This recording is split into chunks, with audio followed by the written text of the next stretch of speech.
In the heart of Lagos, where wealth hides behind tall gates and secrets live behind smiling faces, Mr. Kelechi Okafor was a man admired by many and pitied by even more.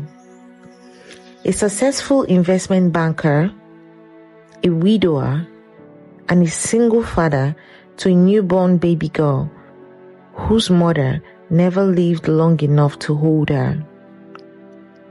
His wife died during childbirth, and from that day forward, his house became quiet, too quiet, until one afternoon, a timid knock echoed through the compound gate.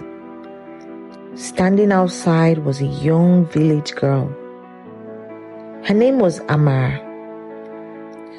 She was small-framed, soft-spoken, with deep brown skin, kissed by the harsh village sun.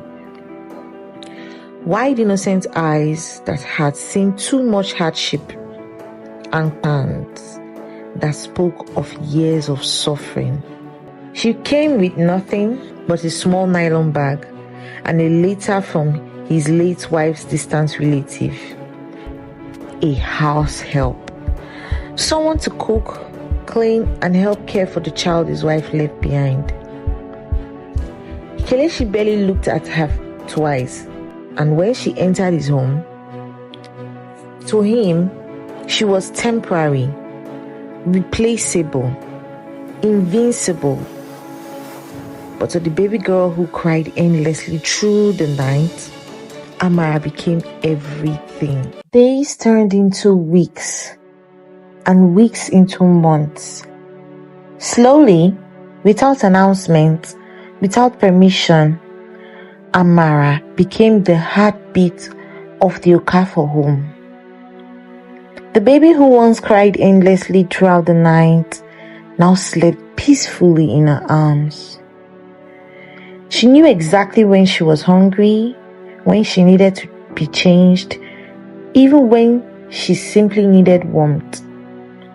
And for the first time since his wife's death, Mr. Kelechi began to sleep again.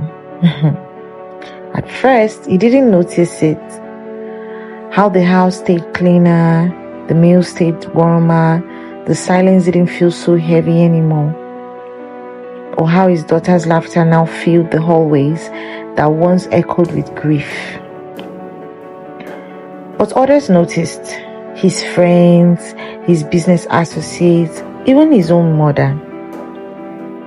You mean to tell me one of his friends scoffed during a private dinner? A house girl is now the one raising your child? You are getting too comfortable with her presence. Be careful. These girls know how to plant themselves inside a man's home. That night, his mother called him aside. Her voice low, her warning sharp. Don't let her forget her place in this house. She's only here to serve, nothing more. Kelechi said nothing, but something about those words stayed with him. Days later, he returned home earlier than usual. The house was quiet, too quiet, until he heard its soft singing. He followed the sound down the hallway and stopped at the nursery door. There she was, Amara, sitting beside his daughter's crib, gently braiding the little girl's hair while humming an old village lullaby underneath her breath. Her voice soft, her touch careful, like the child was her own. The baby giggled, reaching for her face, and in that moment, something inside him shifted. Not love, not yet, but gratitude, respect, and for the first time, he truly saw her, not as a help, not as a stranger, but as someone who had quietly carried the weight he was too broken to hold. He cleared his throat, and she quickly stood up, head bowed. "Good evening, sir." He nodded, but his eyes lingered, because for the first time, the house didn't feel like a place haunted by loss. It felt alive.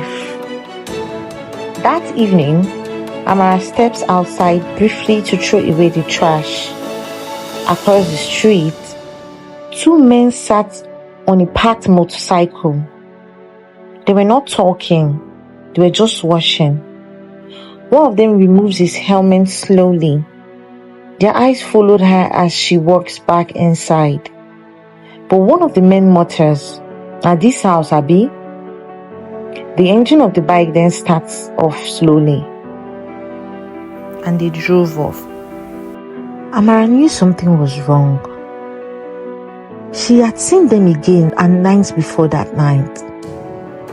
The same two men, this time, they didn't come to steal. They came for the baby. The door was forced open.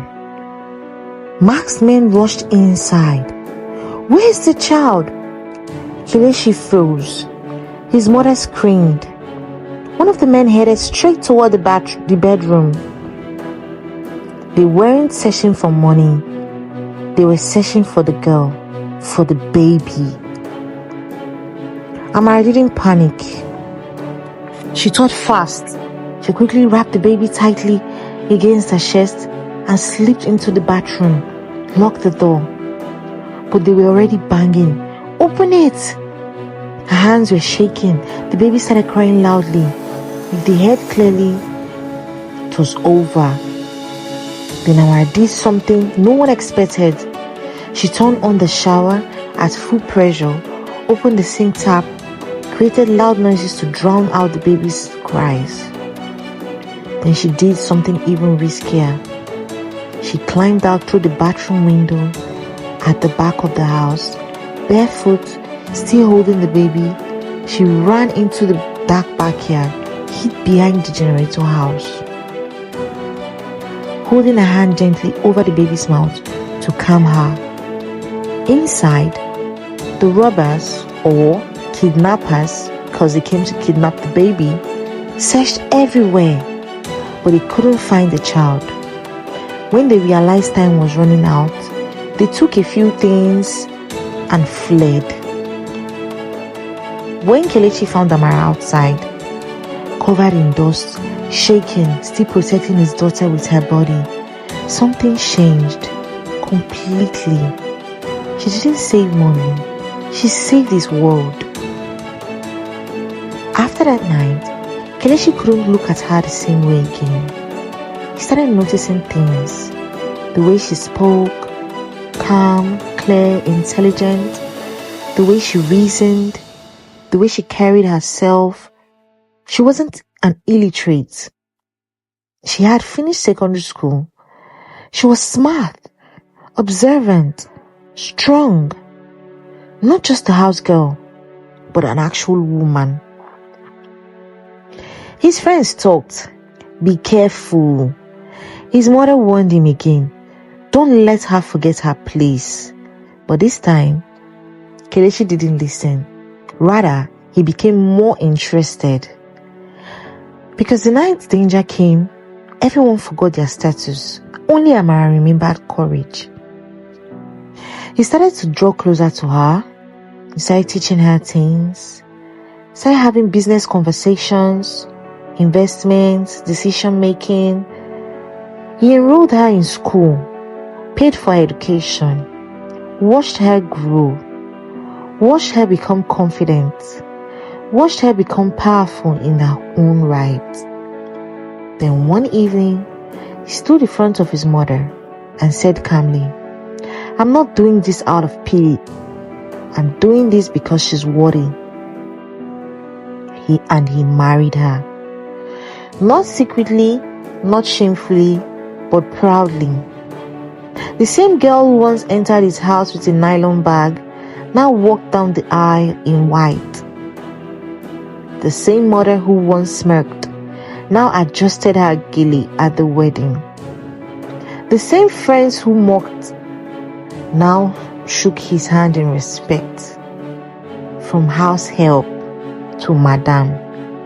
Not by manipulation, not by seduction, but by courage, by intelligence, and by heart.